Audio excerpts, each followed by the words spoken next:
नमस्कार दोस्तों, स्वागत है आप सभी का हमारे चैनल पौराणिक लोक पर। ओम नमो भगवते वासुदेवाय नमः। राधे राधे। हरे कृष्णा। प्रिय मित्रों, आप सभी को पुण्य फलदायिनी कामदा एकादशी की हार्दिक शुभकामनाएं। मित्रों, हिंदू धर्म में हर महीने में 2 और 1 साल में 24 बार एकादशी आती है, जिसमें एक एकादशी कृष्ण पक्ष तथा दूसरी एकादशी शुक्ल पक्ष में 11वीं तिथि को आती है। यह तिथि जगत के पालनहार भगवान विष्णु को समर्पित है। इसी प्रकार से चैत्र माह के शुक्ल पक्ष की एकादशी को कामदा एकादशी के नाम से जाना जाता है। धार्मिक मान्यता के अनुसार एकादशी पर भगवान विष्णु और मां लक्ष्मी की पूजा का विधान है। कामदा एकादशी पर विधिपूर्वक पूजा करने से लोगों को जीवन के सभी दुख और संकट से छुटकारा मिल जाता है, साथ ही सुख, शांति, समृद्धि और वैभव की प्राप्ति होती है। पद्म पुराण के अनुसार कामदा एकादशी का व्रत करने से ब्रह्म हत्या और अनजाने में किए हुए सभी पापों से मुक्ति मिलती है। यह एकादशी पिशाचत्व आदि दोषों का भी नाश करने वाली है। कामदा एकादशी का व्रत करने और कथा सुनने से वाजपेय यज्ञ का पुण्य मिलता है। तो चलिए मित्रों, प्रभु श्री लक्ष्मी नारायण जी के चरण कमलों का ध्यान करते हुए सुनते हैं कामदा एकादशी की पावन कथा। प्राचीन समय की बात है। धर्मराज युधिष्ठिर कहने लगे कि हे भगवान, मैं आपको कोटि कोटि नमस्कार करता हूं। आप कृपा करके चैत्र शुक्ल एकादशी का महात्म्य कहिए।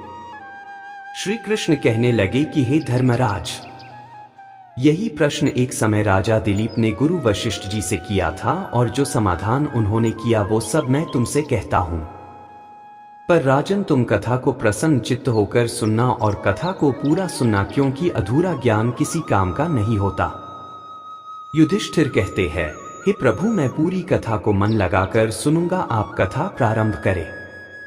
श्री कृष्ण कहते हैं, प्राचीन काल में भोगीपुर नामक एक नगर था। वहां पर अनेक ऐश्वर्यों से युक्त पुंडरीक नाम का एक राजा राज्य करता था। भोगीपुर नगर में अनेक अप्सरा, किन्नर तथा गंधर्व वास करते थे। उनमें से एक जगह ललिता और ललित नाम के 2 स्त्री पुरुष अत्यंत वैभवशाली घर में निवास करते थे। उन दोनों में अत्यंत स्नेह था, यहां तक कि अलग अलग हो जाने पर दोनों व्याकुल हो जाते थे। एक समय पुंडरीक की सभा में अन्य गंधर्वों सहित ललित भी गान कर रहा था। गाते गाते उसको अपनी प्रिय ललिता का ध्यान आ गया और उसका स्वर भंग होने के कारण गाने का स्वरूप बिगड़ गया। ललित के मन के भाव जानकर कारकोट नामक नाग ने स्वर भंग होने का कारण राजा से कह दिया। तब पुंडरीक ने क्रोधपूर्वक कहा कि तू मेरे सामने गाता हुआ अपनी स्त्री का स्मरण कर रहा है, अतः तू कच्चा मांस और मनुष्यों को खाने वाला राक्षस बनकर अपने किए कर्म का फल भोग। पुंडरीक के श्राप से ललित उसी क्षण महाविशालकाय राक्षस में परिवर्तित हो गया। उसका मुख अत्यंत भयंकर, नेत्र सूर्य चंद्रमा की तरह प्रदीप्त तथा मुख से अग्नि निकलने लगी। उसकी नाक पर्वत की कंदरा के समान विशाल हो गई और गर्दन पर्वत के समान लगने लगी। सिर के बाल पर्वतों पर खड़े वृक्षों के समान लगने लगे तथा भुजाएं अत्यंत लंबी हो गई। कुल मिलाकर उसका शरीर 8 योजन के विस्तार में हो गया। इस प्रकार राक्षस होकर वह अनेक प्रकार के दुख भोगने लगा। जब उसकी प्रियतमा ललिता को यह वृत्तांत मालूम हुआ तो उसे अत्यंत खेद हुआ और वह अपने पति के उद्धार का यत्न सोचने लगी। वह राक्षस अनेक प्रकार के घोर दुख सहता हुआ घने वनों में रहने लगा। उसकी स्त्री उसके पीछे पीछे जाती और विलाप करती रहती। एक बार ललिता अपने पति के पीछे घूमती घूमती विंध्याचल पर्वत पर पहुंच गई, जहां पर श्रृंगी ऋषि का आश्रम था। ललिता शीघ्र ही श्रृंगी ऋषि के आश्रम में गई और वहां जाकर विनीत भाव से प्रार्थना करने लगी।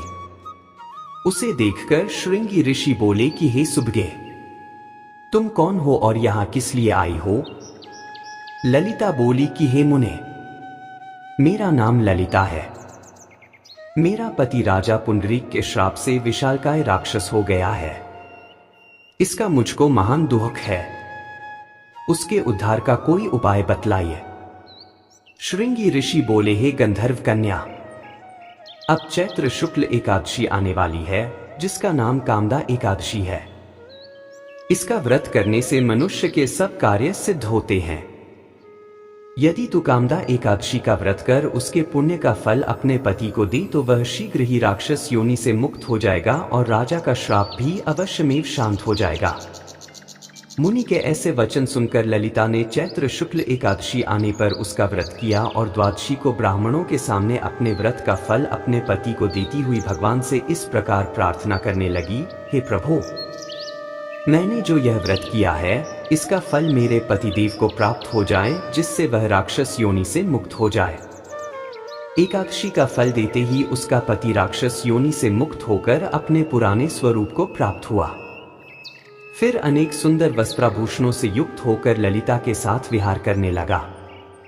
उसके पश्चात वे दोनों विमान में बैठकर स्वर्गलोक को चले गए। वशिष्ठ मुनि कहने लगे कि हे राजन, इस व्रत को विधिपूर्वक करने से समस्त पाप नाश हो जाते हैं तथा राक्षस आदि की योनि भी छूट जाती है। संसार में इसके बराबर कोई और दूसरा व्रत नहीं है। इसकी कथा पढ़ने या सुनने से वाजपेय यज्ञ का फल प्राप्त होता है। कामदा एकादशी के व्रत को सभी मनोकामनाओं को पूरा करने वाला माना जाता है। अगर कोई व्यक्ति विधि विधान से इस दिन पूजन करता है तो उसके पारिवारिक जीवन में समस्याएं नहीं आती और जीवन सुचारू रूप से चलता रहता है। इस दिन व्रत रखने से सभी पाप कर्म मिट जाते हैं।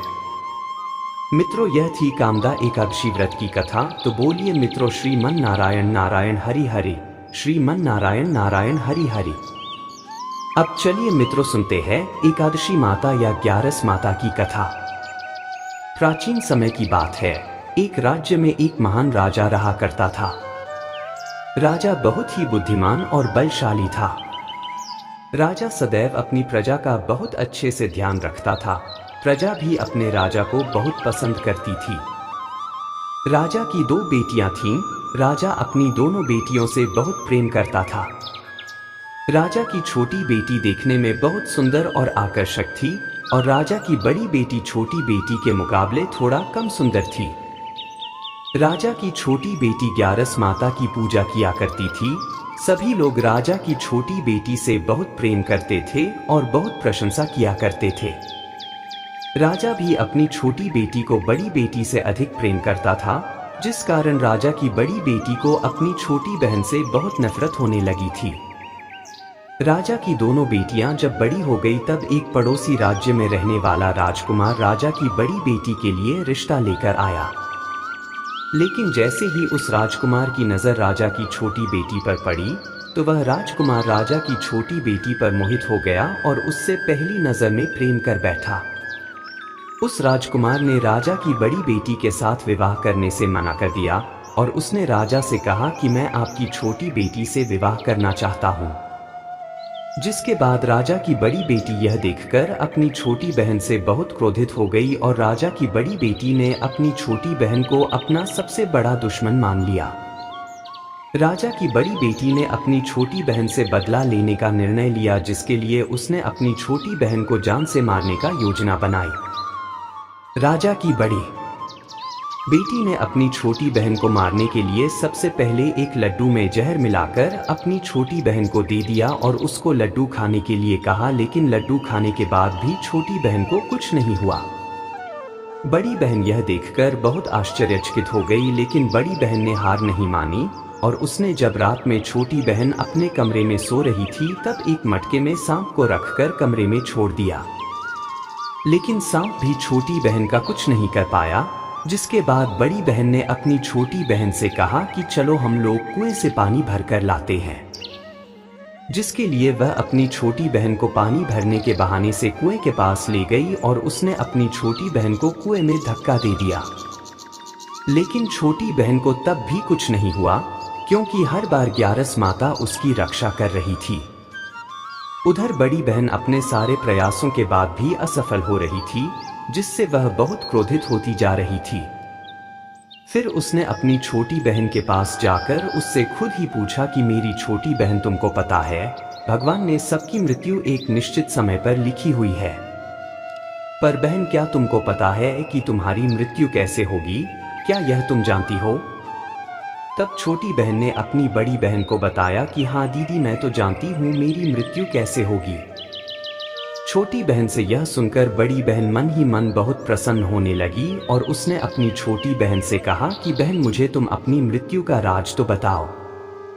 छोटी बहन के मन में कोई छल पाप नहीं था। उसने अपनी बड़ी बहन से कहा कि दीदी, मेरी मृत्यु, मेरे प्राण तो एक तोते में हैं, जो तोते के गले में एक हार है, उससे मेरी मृत्यु होगी।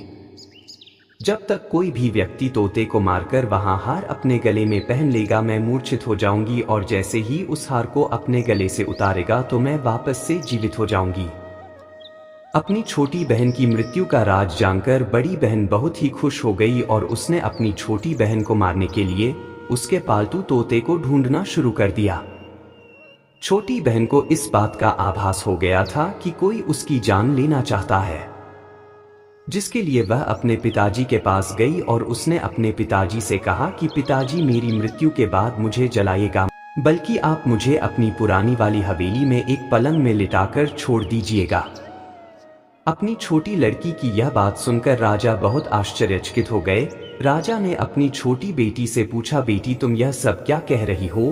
तब राजा की छोटी बेटी ने कहा, पिताजी, समय किसी के लिए नहीं रुका है, किसे कब क्या हो जाए किसी को कुछ पता नहीं है।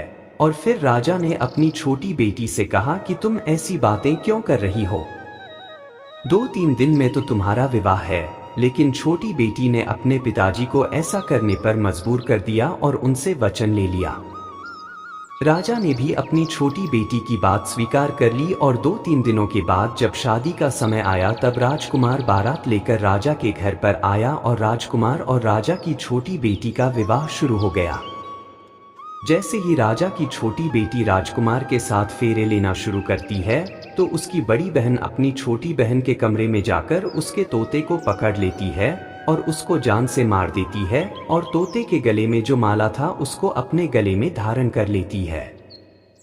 जैसे ही बड़ी बहन उस हार को अपने गले में धारण करती है तो उधर छोटी बहन 3.5 ही फेरे ले पाती है और वहीं पर बेहोश होकर गिर जाती है। जिसके बाद राजा ने बड़े बड़े दर्द हकीमों को बुलवाया और अपनी छोटी बेटी का इलाज करने के लिए कहा। राजा की बात सुनकर वैद्य ने छोटी बेटी को जब जांच किया तो राजा को बताया कि आपकी छोटी बेटी ना तो जीवित है और नहीं मरी हुई है। मैं ऐसा पहली बार देख रहा हूँ। राजा ने वैद्य और हकीम को यह बात बाहर बताने से मना कर दिया और उनको कहा कि अगर तुमने यह बात किसी को बाहर बताई तो हम तुम्हें फांसी दे देंगे। राजा ने अपनी छोटी बेटी को पुराने महल में जाकर एक पलंग पर लेटा दिया और वहां पर कुछ सैनिकों को तैनात कर दिया और वापस अपने महल पर आ गया। राजा की बड़ी बेटी अपने पिताजी के पास आई और कहने लगी कि पिताजी, अगर यह शादी संपन्न नहीं हुई तो आपकी इज्जत का क्या होगा? आप कहें तो मैं आपकी इज्जत बचाने के लिए राजकुमार से शादी करने के लिए तैयार हूँ। जिसके बाद राजा ने अपनी बड़ी बेटी की बात मान ली और राजा ने बड़ी बेटी को छोटी बेटी के कपड़े पहनाकर मंडप पर भेज दिया। लेकिन राजकुमार यह जान गया कि यह राजा की छोटी बेटी नहीं है बल्कि यह राजा की बड़ी बेटी है। लेकिन जब राजकुमार ने शादी करने से मना किया तो सभी लोगों ने राजकुमार को विवश करके राजा की बड़ी बेटी से बचे हुए फेरों को संपन्न करा दिया और विवाह करवा दिया। जिसके बाद राजकुमार राजा की बड़ी बेटी को अपने महल ले गया। राजकुमार राजा की बड़ी बेटी से ना तो बात करता था, ना ही उसको पसंद करता था और न ही उसके आसपास भटकता था। अब राजकुमार ने यह फैसला लिया था कि वह अपनी प्रेमिका को ढूंढकर रहेगा और यह जानकर रहेगा कि उसके साथ हुआ क्या है। एक दिन राजकुमार अपने घोड़े पर सवार होकर राजा के पुराने महल के पास पहुंच गया, जहां पर उसने कुछ सैनिकों को देखा। महल के पास पहुंचकर राजकुमार ने जब महल को ध्यान से देखा तो वह समझ गया कि यह तो हमारे ससुर जी का ही महल है। तब राजकुमार ने सैनिकों से पूछा, तुम लोग यहाँ क्या कर रहे हो और इस महल के अंदर उस पलंग में कौन लेटा हुआ है? जिसके बाद सैनिकों ने बताया कि यहाँ पर राजा की छोटी बेटी बहुत समय से सोई हुई है। यह सब सुनकर राजकुमार बहुत प्रसन्न हो गया और वह तुरंत अपनी प्रेमिका के पास पहुंच गया और उसकी सेवा करने लगा। जैसे ही रात हुई तो राजा की छोटी बेटी उठकर खड़ी हो गई। राजकुमार यह देखकर बहुत खुश हो गया उसने अपनी प्रेमिका से पूछा कि तुम यहाँ क्या कर रही हो, तुम मेरे साथ मेरे घर चलो। राजा की छोटी बेटी ने राजकुमार को सारी बातें बता दें कि मेरी जान एक तोते में बसी थी और मैंने यह बात सिर्फ अपनी बड़ी बहन को बताई थी और मुझे पता है कि उसने ही मुझे मारने का प्रयास किया है। उसके पास एक हार है जिसको वह सुबह पहन लेती है और रात को उतार देती है। जब तक वह हार को पहनकर रहती है तब तक मैं मूर्छित रहती हूँ और जैसे ही वह इस हार को उतार देती है तो मैं जीवित हो जाती हूँ। वो कहती है जब तक मेरी बड़ी बहन के पास वह हार है तब तक मैं ऐसे ही जीवित और मूर्छित होती रहूंगी। अगर मेरी बड़ी बहन के पास जो हार है वह मेरे हाथ में लग जाए तो मैं हमेशा के लिए जीवित हो जाऊंगी। राजकुमार ने यह बात सुनकर राजा की छोटी बेटी के पास रहने का निर्णय ले लिया और उसने अपने बचे हुए सारे फेरे उस पलंग में लेटी राजा की छोटी बेटी के साथ ले लिए और अपना विवाह पूर्ण कर लिया और वहीं पर ही रहने लगा। देखते ही देखते कुछ समय में राजा की छोटी बेटी और राजकुमार की पत्नी पेट से हो गई। एक दिन राजकुमार को किसी काम से बाहर जाना पड़ा, तब छोटी बहन के पेट में बहुत तेज दर्द होने लगा। उसने ग्यारस माता का आवाहन किया, जिसके बाद वहां पर ग्यारस माता प्रकट हुई और उन्होंने अपने भक्त के दर्द को दूर किया और उसे एक पुत्र की प्राप्ति करवाई। उसी समय वहां पर अचानक से राजकुमार भी आ गया। राजकुमार ने ग्यारस माता को देखा तो वह आश्चर्यचकित हो गया और उसने तुरंत माता को प्रणाम किया और ग्यारस माता ने राजकुमार से कहा कि जब तुम्हारा पुत्र 5 वर्ष का हो जाए तो तुम अपनी पत्नी का हार लाकर इसके गले में डाल देना। और देखते ही देखते राजकुमार और राजा की छोटी बेटी का पुत्र 5 वर्ष का हो जाता है। तो राजकुमार अपने बेटे से कहता है कि बेटा, मैं कुछ काम से बाहर जा रहा हूं, तुम अपनी माता का ध्यान रखना, और वहां से चला जाता है। राजा को बाहर निकलता देख बड़ी बहन के सैनिक देख लेते हैं और बड़ी बहन को जाकर सारी बातें बता देते हैं, जिसके बाद बड़ी बहन अपनी छोटी बहन के पुत्र को वहां से उठवा लेती है और उसको मरवा देती है और छोटी बेटी के पुत्र के 2 टुकड़े करवा देती है। पहला टुकड़ा चक्की के पास छुपा देती है और दूसरा टुकड़ा अपनी पलंग के नीचे रख लेती है। अब ग्यारस माता भिखारी का रूप लेकर उसकी बड़ी बहन के दरवाजे पर आती हैं और बड़ी बहन के पास चली जाती हैं, जिसके बाद वहां पर भिक्षा मांगने लगती हैं। बड़ी बहन अपने नौकरों से कहती हैं कि जाकर भिक्षा दे दो, लेकिन जैसे ही नौकर ग्यारस माता को भिक्षा देने के लिए आते हैं तो माता उन्हें मना कर देती है और कहती हैं कि मैं तुम्हारी महारानी से ही भिक्षा लूंगी। जिसके बाद बड़ी बहन स्वयं ही भिक्षा देने के लिए माता के पास आती हैं। उधर माता एक बिल्ली का रूप लेकर उसके कमरे में चली जाती हैं और वहां पर छोटी बेटी के पुत्र कोई 2 टुकड़े को आपस में जोड़ देती है और उसे जीवित कर देती है और उसे लेकर वहां से चली जाती है और राजकुमार को सौंप देती है।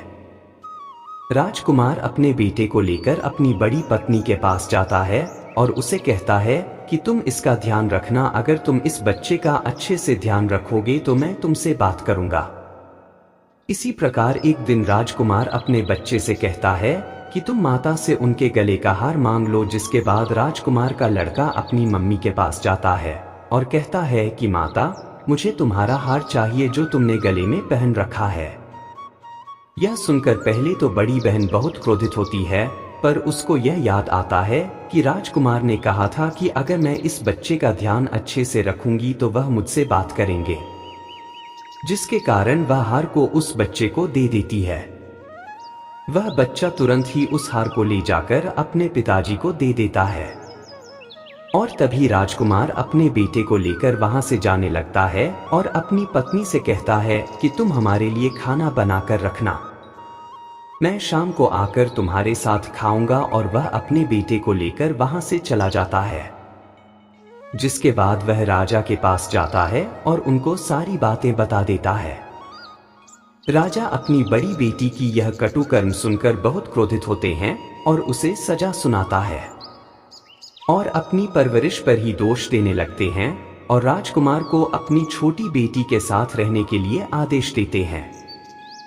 यह थी ग्यारस माता की कथा। तो बोलिए ग्यारस माता की जय हो, एकादशी माता की जय हो।